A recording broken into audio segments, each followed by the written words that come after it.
Good morning, everyone. Happy snow day. Is it happy? It is. Is it April?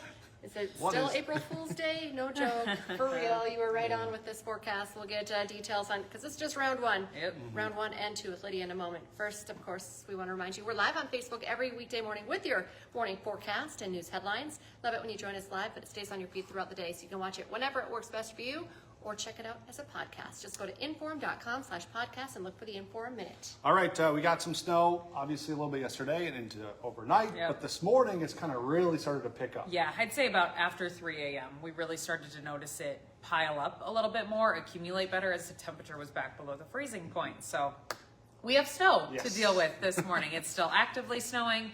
I've had a couple of reports start to trickle in as people have been waking up.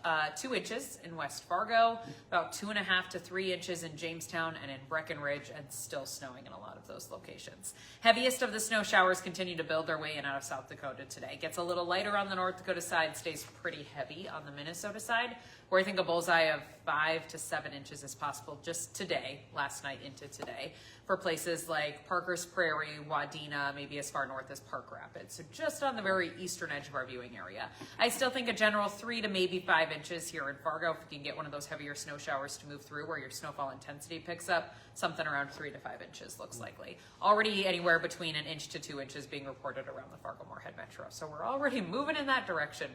So off and on snow showers today, again, lighter in North Dakota, heavier in Minnesota, wind out of the northeast at about 10 to 20 miles an hour, giving us minimal blowing snow, slight reductions in visibility, especially if you're driving through one of those heavier snow showers, but not like full-blown blizzard.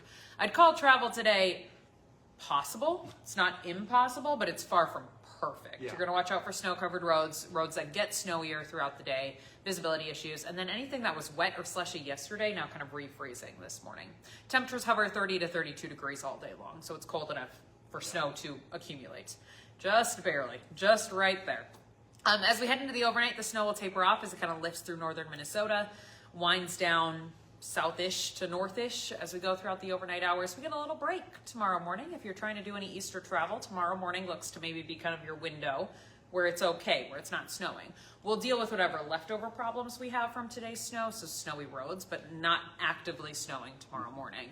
By about lunchtime to 2 p.m., we'll see the snow, round 2, lift its way in as we go throughout your Friday.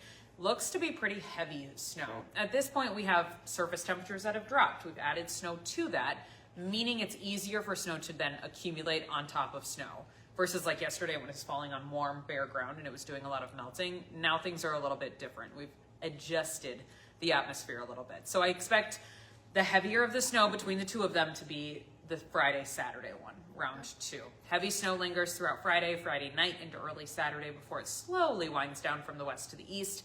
Saturday afternoon, Saturday evening into the overnight hours, just depending on where you are. Highway 281, I'd say you wind down through Saturday afternoon, takes a little longer than Valley and onto the Minnesota side.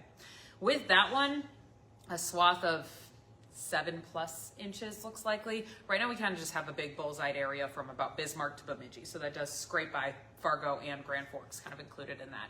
All said and done, wouldn't be surprised if Fargo ended up somewhere in that like 6 to 9 inch range, maybe up to 12 in certain spots, wherever some of those heavier snow showers set up. This is really heavy, wet snow, and it's falling pretty much straight down, which makes it really easy to accumulate and pile up.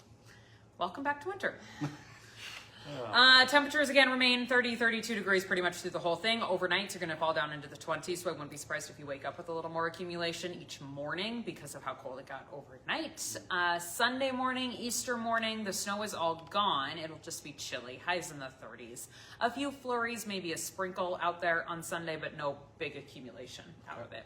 Wind again stays there, but not terrible throughout the whole thing. I'd say 10 to 25 miles an hour. So again, a little bit of blowing snow while that snow is falling, but not white out blizzard conditions. Okay. More so just gunky, wet, slushy snow out on your roads. If you took out the winter safety kit in your car and you are traveling for Easter, it's not a bad idea to just throw it back in just in case. Better safe than sorry. Right. Next week with new snow on the ground, we do a lot of 30s and 40s. So no great warm up, but a little bit of progressive melting as we go throughout next week. Okay, Sounds great. that's all. Thanks, guys. All right, thanks, Lydia. Okay, a follow-up to what Lydia was saying. Really, the roads are a mess this morning. I-29 is snow covered from the South Dakota state line to Grand Forks. I-94 is the same with more ice in spots from west of Jamestown to Fergus Falls. No travel alerts are in place right now, but of course you never know when you're going to run into a slick spot, and visibility is reduced in some areas. We're tracking breaking news overnight out of West Fargo. We're working to find out what led to a search in the Cheyenne River. Our WDAY News team was on the scene. They saw first responders looking over the bridge into the water. Our crew also saw a search dog on the scene. It was along Cheyenne Street, just south of I-94. Dispatch logs show a call came in around 10:30 last night for a person possibly standing on the bridge there. Crews were on scene until around 12:30 this morning.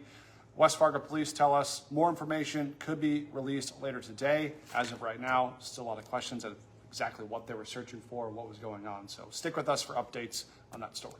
Today, a man accused of murder on the Spirit Lake Reservation is expected to take a plea deal. Colby McKay is charged with second-degree murder. He's accused of killing someone in April of 2024. The victim has only been identified as MRH. Court documents say about a month before the killing, he got into an argument with the woman he was dating, held a knife to her neck and choked her. It's not clear if that woman is the same person he's accused of killing. As part of the plea deal, he would serve between 12 and 15 years in prison.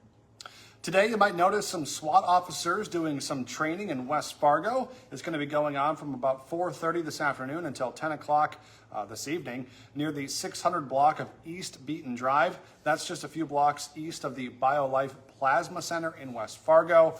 It does all look very real, so just be aware that that's going on today. A massive cleanup is underway in Warren, Minnesota after fire left the city's grain elevator in ruins. The fire sparked at the CHS grain elevator around 4 yesterday morning. By the time crews arrived, the elevator was already engulfed in flames. Of course, we did see that intense video on First News yesterday. We broke it on our newscast. Thankfully, no one was hurt. The state fire marshal is still investigating. Today, the trial resumes for a Moorhead murder suspect. Jerome Thomas III is accused of killing James Hamilton last April in a drive-by shooting. Judge Jade Rosenfeld ruled that Thomas must give up his right to represent himself after he made several threats in court. That includes calling the judge a clown, threatening witnesses and the court as a whole by saying, catch me outside and see what happens. So now attorney Jay Greenwood will be representing Thomas in the case. The new interim police chief for Fargo sat down for a one-on-one interview with WDAY. Travis Stefanowicz took over on Monday following the retirement of David Zabolski. You can read about how he says the transition has been so far and whether or not he plans to seek the permanent position. That story is up right now on Inforum.com. Today on Hot Mic with Dom Izzo, for the first time in over 3 decades, West Fargo has a new head football coach. You'll meet Eric Peterson, who is set to take over the Packers this fall. Plus, after 10 years in the Big 12, NDSU has a new wrestling home, while the Bison are heading to the Pac-12. Hot Mic is live from 9 to 11 on WDAY Extra and Inforum.com. Now's a great time to get that Inforum.com subscription. 99 cents a month for your first 3 months. Just go to Inforum.com/subscribe to check out the deals. Be sure to join us for the rest of our newscast today as the weather forecast is, of course, continually changing with the snow making its way in and going on. So join us at 11, 4, 5, 6, 9, and 10. We're back with First News tomorrow morning. We'll have live road reports for you once again and your Easter travel forecast, so you don't want to miss that. Have a great day, everyone.